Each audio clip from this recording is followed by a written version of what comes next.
O embaixador André Corrêa do Lago afirmou na ONU que a COP30, que vai ser em Belém, no Pará, deve marcar a transição das negociações para a implementação de ações climáticas de fato.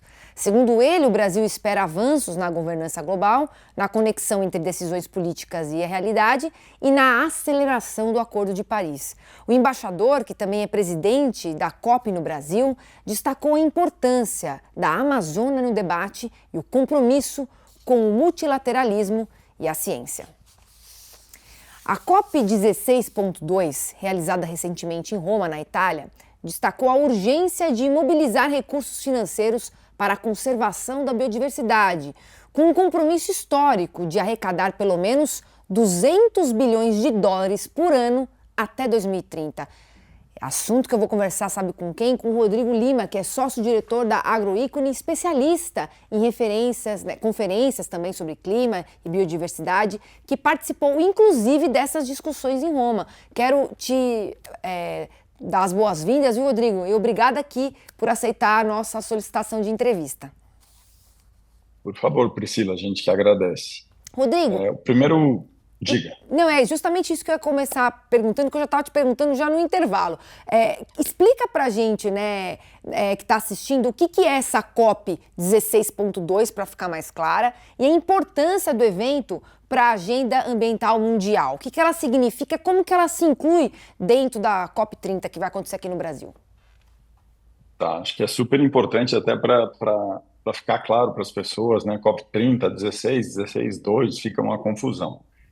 Vamos lá, a COP 16.2 foi a finalização da 16ª Conferência das Partes da Convenção sobre Diversidade Biológica, da Agenda de Biodiversidade, que ocorreu ano passado em Cali, na Colômbia, e não terminou. Por isso, se encerrou a reunião lá, se interrompeu a reunião e terminou agora lá em Roma, por isso 16.2, justamente porque lá na Colômbia não foi possível definir a meta de financiamento e como tratar da agenda de financiamento, que é, no final das contas, o coração, o motor aí da agenda de biodiversidade, como também é da agenda climática.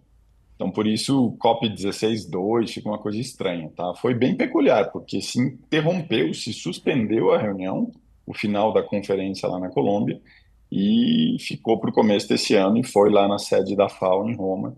Por isso, essa divisão aí do 16.2. O que eu acho importante destacar é que, num momento geopolítico bastante conturbado que o mundo vive, conseguiu-se adotar uma decisão de financiamento, como você destacou, de 200 bilhões por ano até 2030, com uma clareza muito grande que esses recursos não serão exclusivamente de recursos de doação de países ricos. Acho que isso está cada vez mais evidente na agenda de clima também.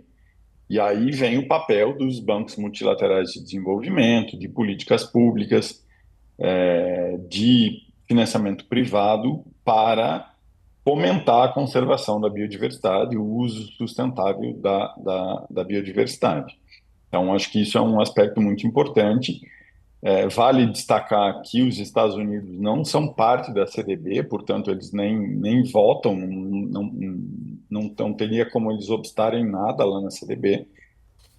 A meu ver, é muito interessante olhar para essa decisão no momento de que forma essa decisão, né, com os elementos que ela trouxe, pode contribuir com a discussão de financiamento climático, aí pensando na COP30 aqui no Brasil, e no roadmap de financiamento que está sendo conduzido pelo Azerbaijão e pelo Brasil, porque a decisão de financiamento lá da COP29 fala de uma meta de 300 bi, depois de uma meta maior de 1,3 trilhão de dólares, e para isso os países precisam definir um mapa do caminho de como alcançar esse financiamento.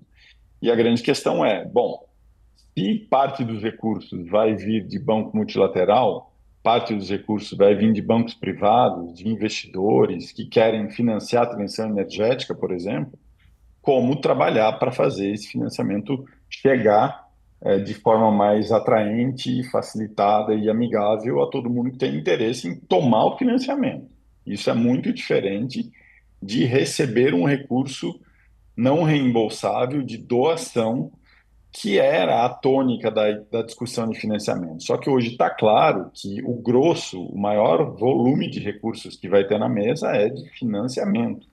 Então, o desafio agora é como construir esse mapa do caminho aí para chegar na meta de 1,3 tri.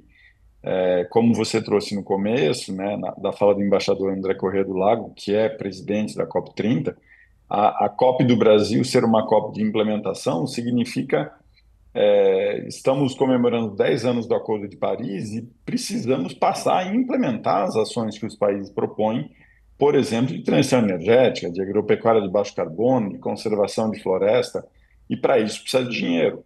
E a Sim. grande discussão é se o dinheiro vai vir de financiamento e não de doação, pelo menos a maior parte dele, como construir linhas de crédito, de financiamento, com base em instrumentos inovadores, de blended finance, de diferentes formas de instrumentos financeiros que permitam atrair recursos Sim. para financiar essas ações que os países propõem adotar.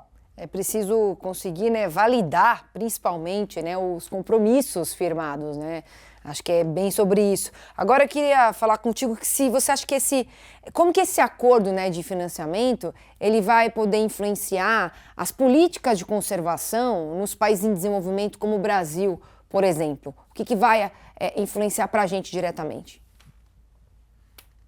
Então, Priscila, ainda é cedo, sabe? Porque apesar da decisão ter sido adotada, e a meu ver foi um resultado muito positivo, se definiu que, diferentemente da agenda de clima, que você tem lá o Fundo Verde para o Clima, como um fundo criado no âmbito da Convenção do Clima para financiar projetos climáticos, na biodiversidade, você não tem um fundo de biodiversidade, você tem o Global Environmental Facility, que é um fundo de financiamento dedicado ao meio ambiente, nos modelos de antigos, propostos pelos países desenvolvidos lá atrás, décadas atrás. E o que se aprovou junto com a decisão, além da meta, é que vai se negociar nos próximos 4 anos a criação de um fundo específico de biodiversidade. Então, já considerando toda essa necessidade de ter várias fontes de recurso, com dinheiro privado e com dinheiro dos bancos multilaterais, que mescla dinheiro público e privado. Então, na biodiversidade, a gente está um pouco atrás Sim, da arquitetura financeira de clima, no final das contas.